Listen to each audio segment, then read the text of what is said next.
Good afternoon. How are you? My name is Marco Ruiz. I'm one of the physicians here at the Miami Cancer Institute. I'm a hematologist oncologist, chief of HIV oncology and HIV bone marrow transplantation. And I'm here with you to discuss three main topics today.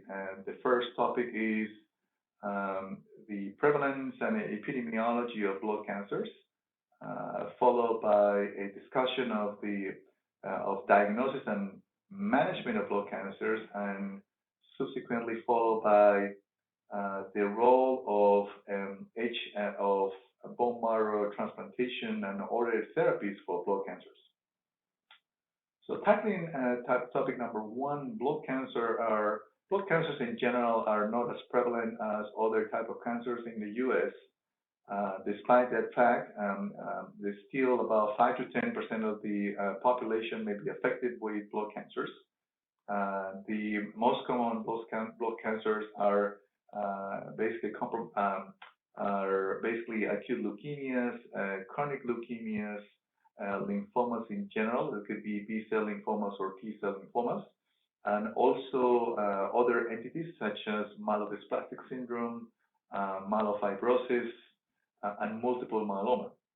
Of note, there are other kind of type of blood cancers that are not as frequent as the ones we mentioned, but they're also present, and those include specific cancers such as lymphoplasmacytic lymphomas, plasmablastic lymphomas, and lymphomas in specific populations, including lymphomas in the HIV population.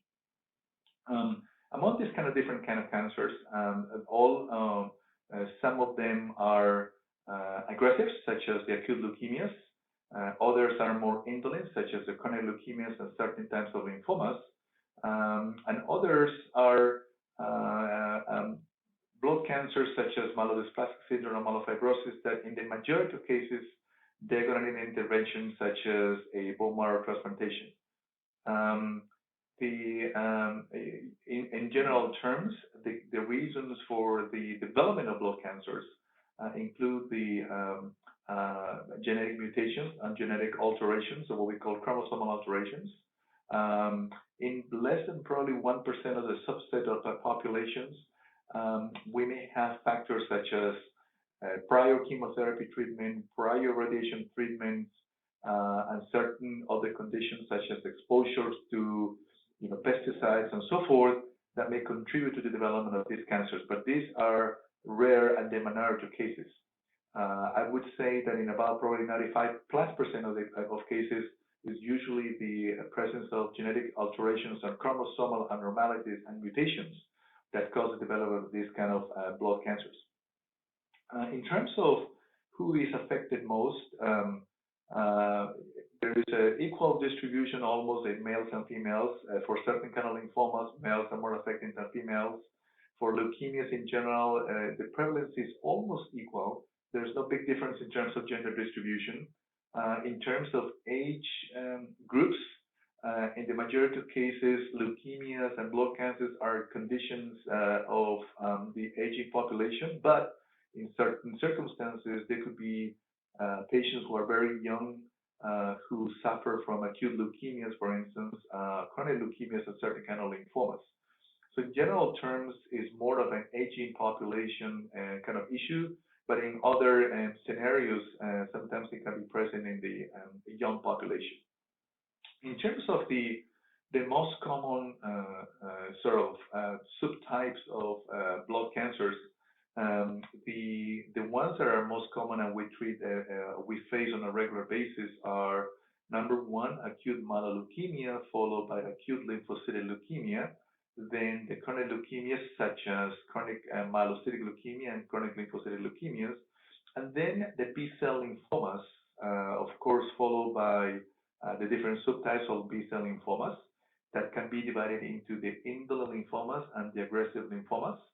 And of course, there are many different subtypes that are part of each category, followed by multiple myeloma, and then other conditions such as MDS or myelodysplastic syndrome, myelofibrosis, and so forth.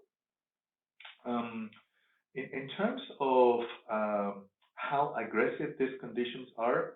Traditionally, acute leukemias tend to be very aggressive, as opposed to chronic leukemias that are more indolent or slow growing. And within the subset of lymphomas that we discussed, there are indolent lymphomas that are usually slow growing or indolent, and there are aggressive lymphomas that, in the majority of cases, are treatable. And the intent that we have for every blood cancer is to treat patients, and the intent is to cure them. In the subset of other conditions such as myelodysplastic syndrome, which is basically a bone marrow problem, traditionally we have patients who are low risk and also high risk, who in the low risk setting, they may need some very, if you will, not quite an aggressive interventions, but patients who are in the high grade risk, usually they need very intensive interventions followed by other treatments such as bone marrow transplant. In the setting of myelofibrosis, which is another bone marrow issue in which the bone marrow fails to produce elements, also we classify patients into the low risk category, patients who, unless they have some symptoms, we don't treat. When we start treating these patients when they develop some symptoms, and also patients who are in the high risk category, in which we treat patients, and of course with the intent to proceed with a bone marrow transplantation as a part of the curative intent for this disease.